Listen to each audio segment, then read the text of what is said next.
कभी आपने ये सोचा है कि why you never feel satisfied?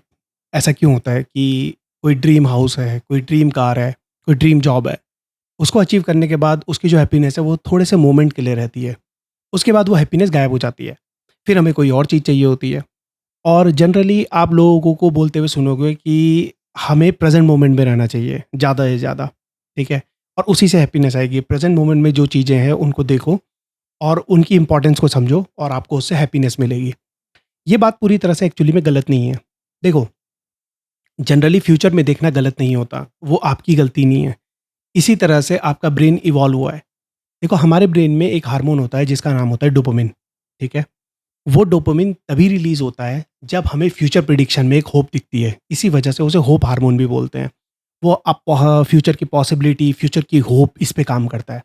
जैसे कि आपकी कोई ड्रीम जॉब है, तो वो ड्रीम जॉब की जो होप है, जब आप उस टाइम पे सोच रहे हो कि मेरे को ये ड्रीम जॉब मिल जाए, तो मुझे हैप्पीनेस मिलेगी, तो उस टाइम पे डोपामिन रिलीज़ हो रहा है। पॉइंट टू बी नोटेड, अभी आपको वो ड्रीम जॉब मिली नहीं है। हम सिर्फ़ होप में जी रहे हैं। जब वो एक्चुअली में ड्रीम जॉब मिल जाएगी, तो उसके बाद डोपामिन उस चीज़ के लिए रिलीज़ होना बंद हो जाता है। क्यों बंद हो जाता है? क्योंकि ब्रेन में उसके लिए एक वायरिंग बन जाती है। वायरिंग मतलब उस चीज़ के लिए एक मेमोरी क्रिएट हो जाती है। जब उसकी मेमोरी ऑलरेडी प्रेज़ेंट है, तो उसकी फ्यूचर की कोई होप नहीं है और इसकी वजह से डोपामिन रिलीज़ होना बंद हो जाता है। क्योंकि डोपामिन हमेशा फ्यूचर की प्रिडिक्शन पे रिलीज़ होता रहता है। ठीक है? अब ये ज़रूरी क्यों है? डोपामिन का रिलीज़ होना ज़रूरी क्यों है? देखो, हमारे सर्वाइवल के लिए डोपामिन बहुत ज़्यादा ज़रूरी था।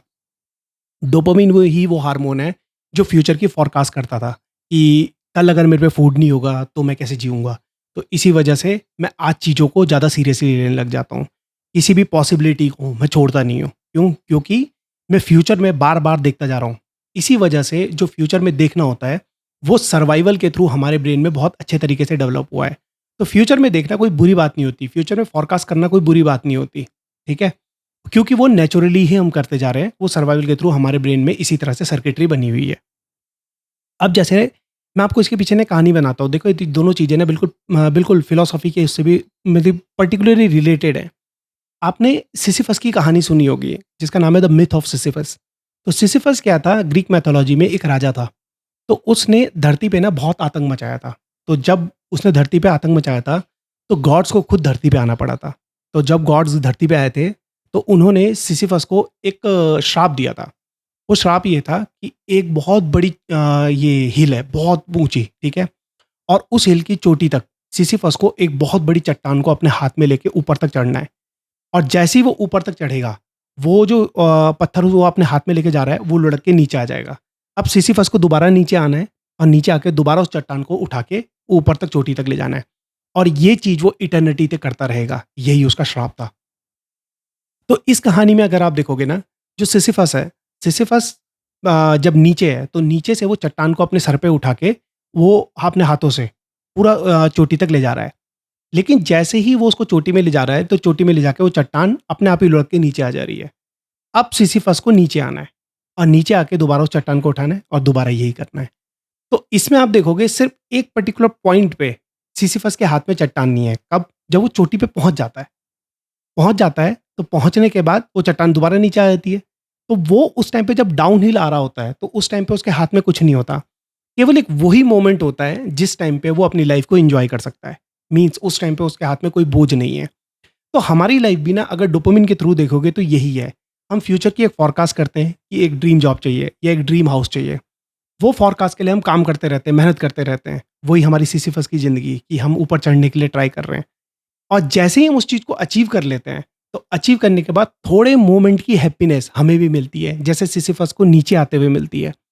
और जैसे ही वो हैप्पीनेस खत्म, उसके बाद हम दूसरे टास्क की तरफ चल जाते हैं। दोबारा जैसे सिसिफस नीचे पहुँच जाता है, तो दोबारा से वो चट्टान को उठा के ऊपर चल जाता है। तो मेरे हिसाब से लोगों का ये बोलना कि तुम केवल मोमेंट पे जियो, सी ये पॉसिबल नहीं है। ये पॉसिबल इसलिए नहीं है क्योंकि सर्वाइवल के थ्रू हमारा ब्रेन इस तरह से डेवलप ही नहीं हुआ है, ठीक है? हाँ, तुम अपने आप को फ़ोर्स कर सकते हो। फ़ोर्स इस तरह से कर सकते हो कि तुम इस तरह की हैबिट्स करने लग जाओ कि तुम जो सामने चीज़ें हैं उनको ज़्यादा फ़ोकस करो।